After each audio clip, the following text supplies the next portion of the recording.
On a l'impression, nous, peut-être, que les plateformes, c'est quelque chose, que c'est un modèle qui fonctionne, parce qu'on les voit se développer, mais en fait, c'est un modèle extrêmement cruel.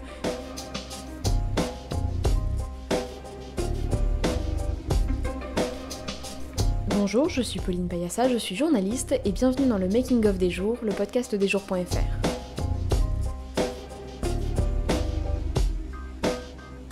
Pour la première fois en France, la plateforme Deliveroo et 3 de ses anciens dirigeants ont dû faire face à la justice. Ils sont accusés de travail dissimulé car si les livreurs de Deliveroo étaient bien indépendants sur le papier, dans les faits, ils dénoncent un système fait de contraintes qui relevait du salariat. Clara Marteau est journaliste indépendante. Pour Les Jours, elle a suivi le procès Deliveroo. Bonjour Clara, alors pour Les Jours, tu as signé la série La lutte des courses. Toi, tu es plutôt portée d'habitude sur les sujets police-justice. Est-ce que tu peux nous raconter comment est née cette série-là ?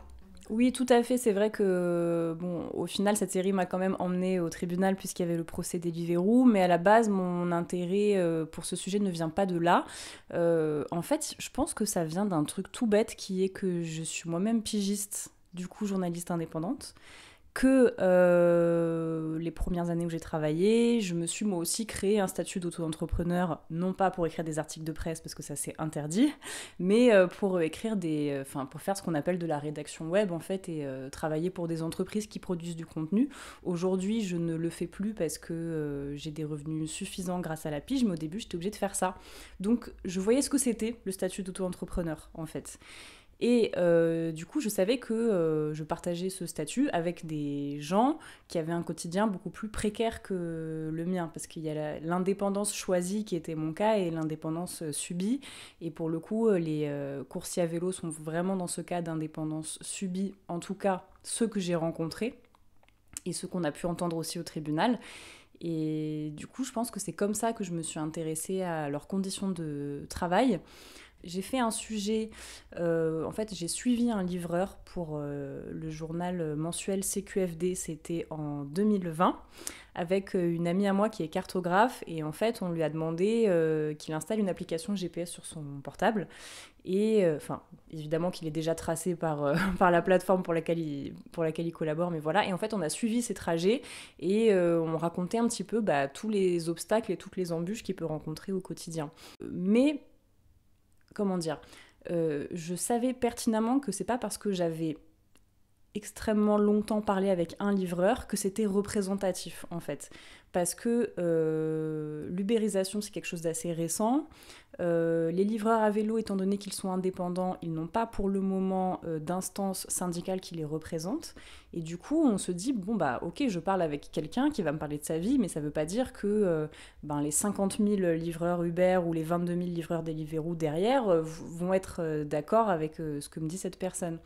Et ça, je trouve que c'est un peu la difficulté quand on s'intéresse à ce sujet, c'est est-ce qu'il y a une pensée dominante ? Parce que par exemple, les dirigeants des plateformes vont dire qu'ils ont le sentiment que les livreurs sont contents d'être indépendants. Les livreurs que moi j'ai rencontrés vont soit dire qu'ils aimeraient être salariés, soit dire ok, c'est bien d'être indépendant, mais il faudrait qu'on soit payé le double en fait pour pouvoir vivre. Et du coup, voilà, je trouve que c'est ça qui est difficile quand on s'intéresse à ce sujet, ouais. Et donc, comment est-ce que tu as commencé ton enquête et quelle a été ta première étape en fait ?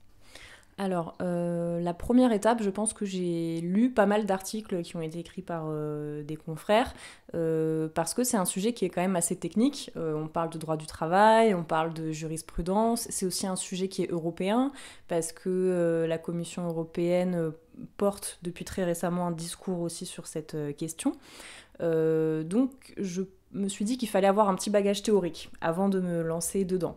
Donc après avoir lu pas mal d'articles, je me suis dit, maintenant il faut que j'aille vraiment à l'extrême inverse, en allant donc sur le terrain parler avec des livreurs. J'habite à Marseille, il se trouve qu'à Marseille, il n'y a pas de collectif local de livreurs, c'est comme ça. À Paris, il y a des collectifs, mais Paris, c'est la première ville où se sont implantées les plateformes, et je voulais montrer que le phénomène existait aussi dans des villes moyennes, comme aussi la presse locale le montre évidemment en faisant des reportages régulièrement. Et donc, c'est pour ça que je me suis arrêtée sur Grenoble. Et donc, j'ai pris contact avec quelqu'un qui s'appelle Ludovic, qui est livreur à Lyon, mais qui fait partie de la CGT, donc aussi phénomène nouveau, le fait que la CGT ait ouvert une section en fait dédiée aux livreurs, bien qu'ils soient indépendants. Et donc Ludovic m'a conseillé un de ses collègues nouveaux adhérents à la CGT, qui s'appelle Gabriel et qui est livreur à Grenoble. Et donc j'ai pris contact avec Gabriel et je demandais un petit peu... Voilà, quel spot, à ton avis, tu me conseilles où il va y avoir un flux ininterrompu de livreurs et que je vais pouvoir parler avec le plus de monde. Et il m'a conseillé d'aller à ce McDo. Et du coup, voilà, c'est pour ça que je suis allée au McDo Cours Jean Jaurès à Grenoble. En fait, je suis arrivée devant ce McDo aux alentours de 19h. Alors généralement les livreurs ils disent qu'ils travaillent tous entre 3 et 4 heures le soir. Je suis pas restée jusqu'à la fin de ce qu'ils appellent le shift, quoi. Je suis pas restée jusqu'à 22h, 23h parce qu'en fait ça c'est quelque chose qui m'a vraiment beaucoup étonnée, c'est que tous les livreurs à qui j'ai posé des questions avaient envie de parler et m'ont parlé. Et j'étais surprise parce que je me disais, je vais les interrompre alors qu'ils sont en train d'attendre leur commande, qu'ils vont avoir les yeux rivés sur leur smartphone en attendant que ça sonne, que peut-être ils peuvent être méfiants parce que parfois on n'a pas forcément envie de parler à des journalistes. Et j'étais vraiment très étonnée du fait que tout le monde avait envie de répondre à mes questions. Donc voilà, à chaque personne je demandais qu'est-ce que tu penses de ton travail, est-ce que tu penses que tu gagnes assez d'argent, depuis quand tu fais ce travail, est-ce que c'est un revenu complémentaire ou est-ce que c'est ton activité principale.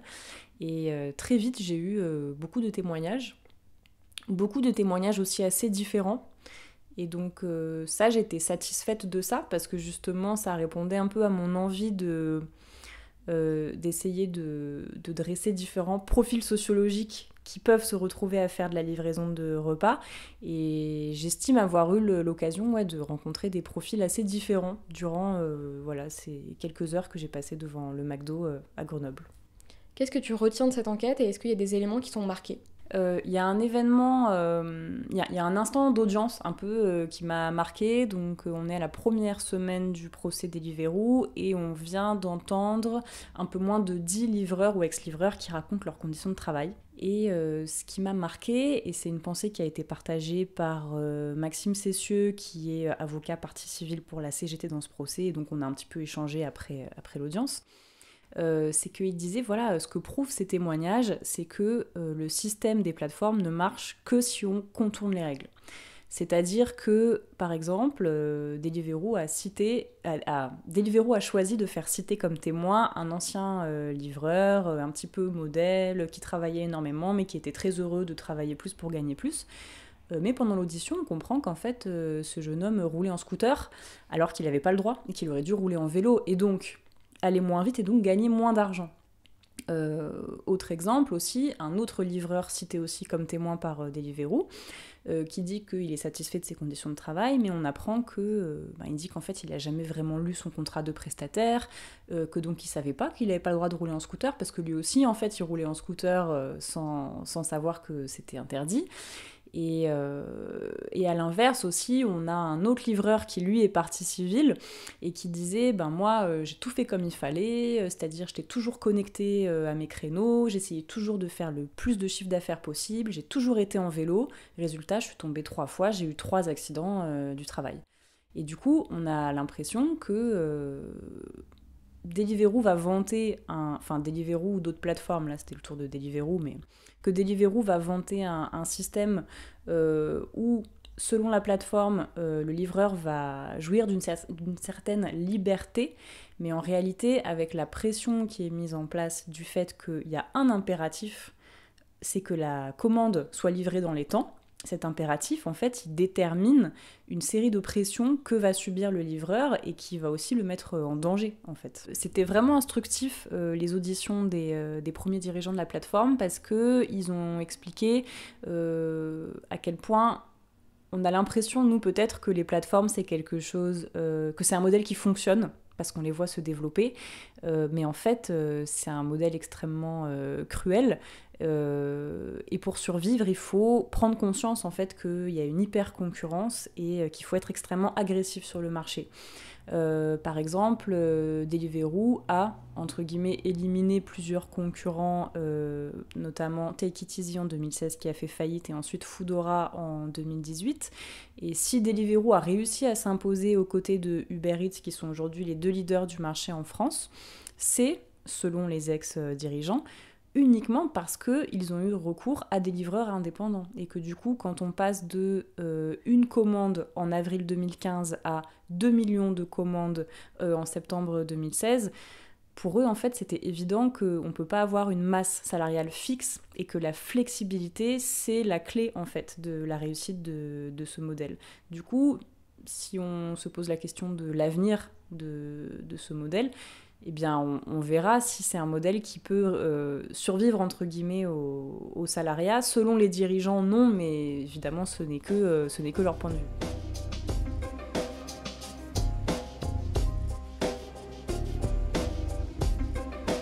La lutte des courses est disponible sur lesjours.fr.